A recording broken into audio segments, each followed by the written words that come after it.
So ladies and gentlemen, the president of the ACLU, straight from Brooklyn, Susan Herman.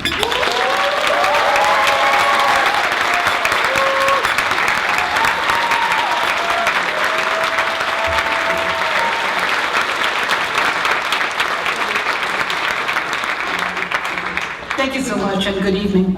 I'm truly honored to be here tonight to accept the award on behalf of the ACLU in recognition of some of the work of what you've just seen highlights.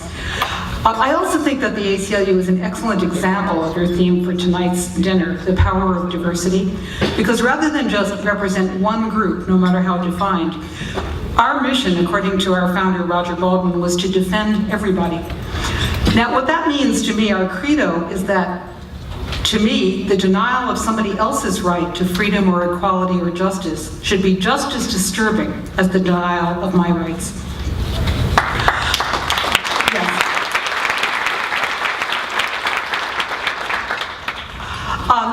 I'd like to say that I feel like we connect the dots, and one of the pleasures to me over the years serving on the ACLU board has been to see people who come from so many different life experiences all band together to fight for other people's rights. So we have heroes of the civil rights movement for racial justice who are now defending transgender teens. We have women's rights activists who are fighting against the racist mass incarceration criminal justice system that we have, and just really connecting the dots all over the place. Now, one thing that I'd like to mention is that one reason that we're able to get so much done is that in addition to having a national office, we also have 50 affiliates all around the country. So I'm very happy to be able to introduce to you some of the leaders of the ACLU of Southern California who are here with me tonight. James Gillum, who is the Deputy Executive Director. Who's the board president.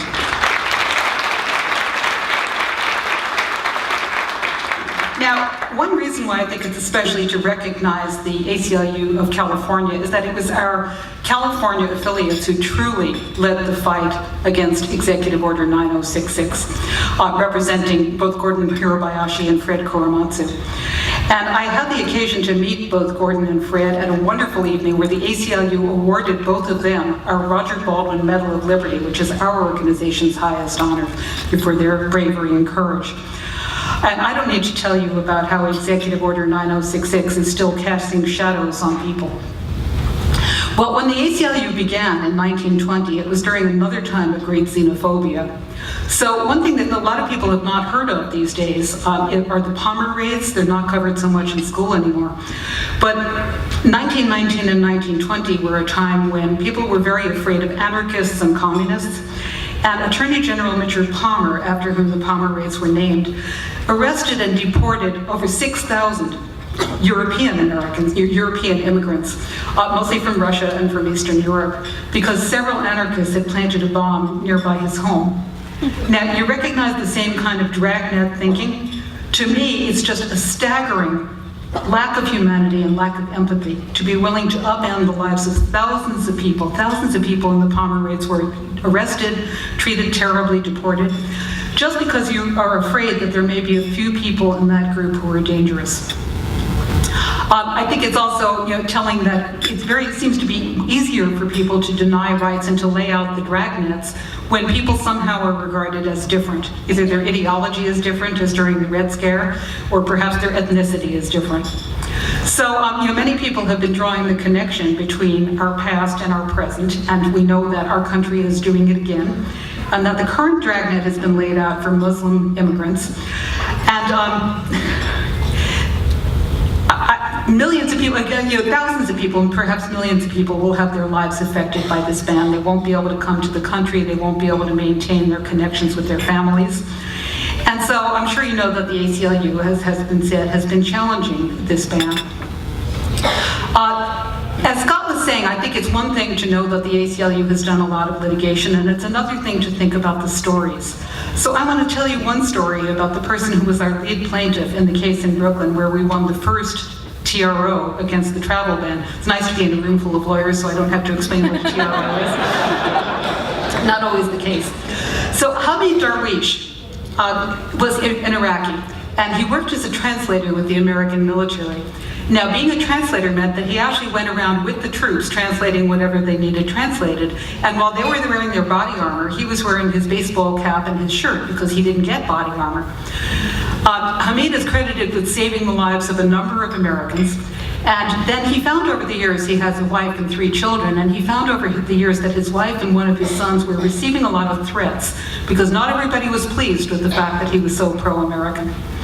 So Hamid began the 2-year process of, after the very difficult decision to move his family to the United States, he began a 2-year process to get himself a special visa. And he went through 2 years of extreme vetting. There were meetings, there were forms, and he did it all, and he was awarded the visa. And he found himself arriving at JFK at exactly the wrong time, on January the 27th. So he was detained for 19 hours. You can see his story in many of the news media. Despite his experience at JFK, he continues to tell about how much he loves America, and actually he was really rather pleased with Donald Trump. He had always admired him.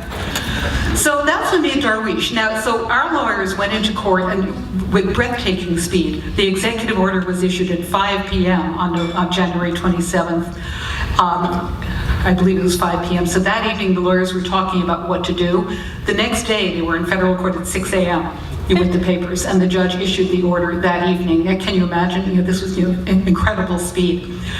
So you all know too that since that ban, there have been other courts that have also ruled that the executive order excluding people on the basis of their religion and the countries that they come from is unconstitutional, including the Ninth Circuit. So the Ninth Circuit, in the case that was brought by the states of Washington and Minnesota, issued this very important travel ban. I think that these cases show us something about the power of the courts, and they also show us something about the power of law in our country, where no person, not even the president, is above the law.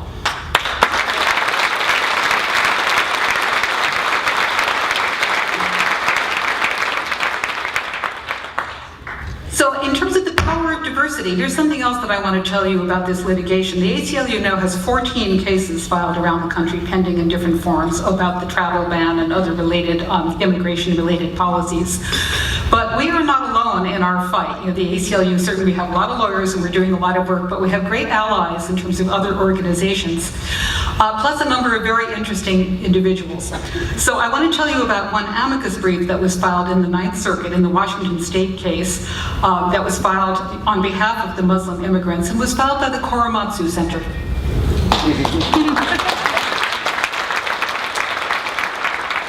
I know that Fred Korematsu would have approved because, while he was still alive, he made the decision to file an amicus brief in the Supreme Court case about whether or not Guantanamo detainees had a right to fair hearings before they could be detained.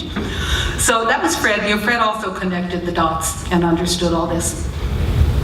We have another case that's now pending in Maryland that was brought by the ACLU of Maryland along with the national office, which is a challenge to the new cap on the number of refugees who we will take in. Instead of 110,000, we're now only taking 50,000.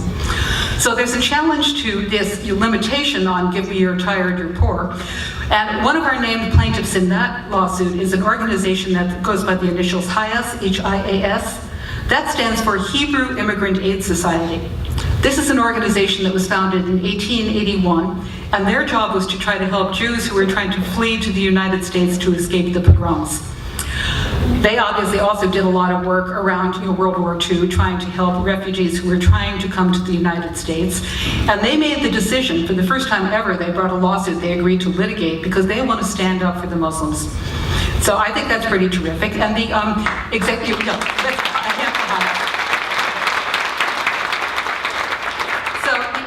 director of HIAS, Mark Getfield, wrote a blog for the ACLU, a blog post, in which he explained why his organization wanted to stand up for the Muslims. And he tells a story which I gather is pretty common, although there are variations on exactly how it's told.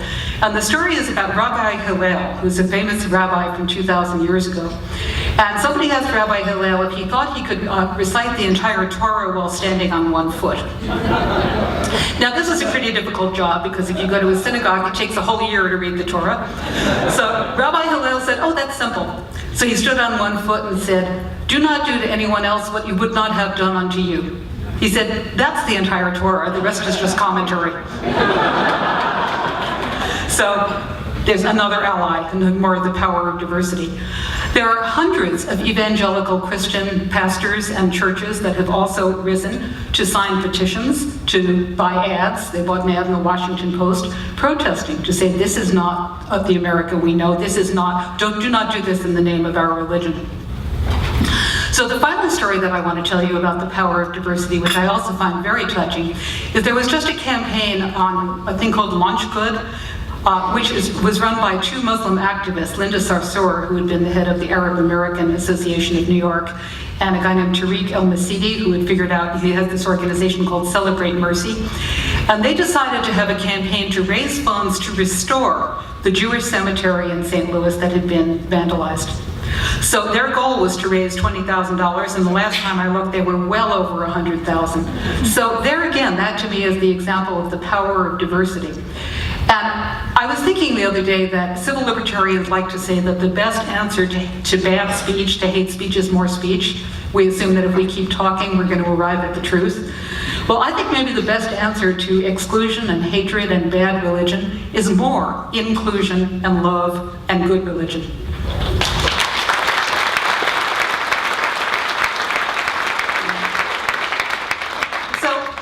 By reading you some excerpts from a poem that I only just discovered, although it was written in 1935 by Langston Hughes. The poem is called Let America Be America Again. The whole thing is well worth reading, but I'm just going to read you parts of it. Let America be America again. Let it be the dream it used to be. Let it be the pioneer on the plain, seeking a home where he himself is free. America never was America to me.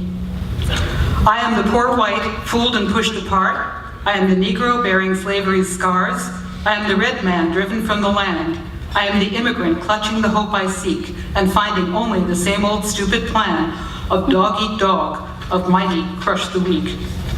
Oh, let America be America again, the land that never yet has been and yet must be, the land where every man is free, the land that's mine, the poor man's, Indian's, Negro, me, who made America. Whose sweat and blood, whose faith and pain, whose hand at the foundry, whose plow on the rein, must bring our mighty dream again. Oh yes, I say it plain, America never was America to me, and yet I swear this oath, America will be. Thank you for the honor and for standing with us.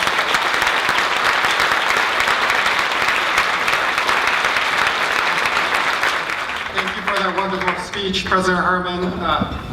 On behalf of the Japanese American Bar Association, we are honored to present you for all of your incredible leadership, for leading an amazing organization. We present to you our Distinguished Leadership Award.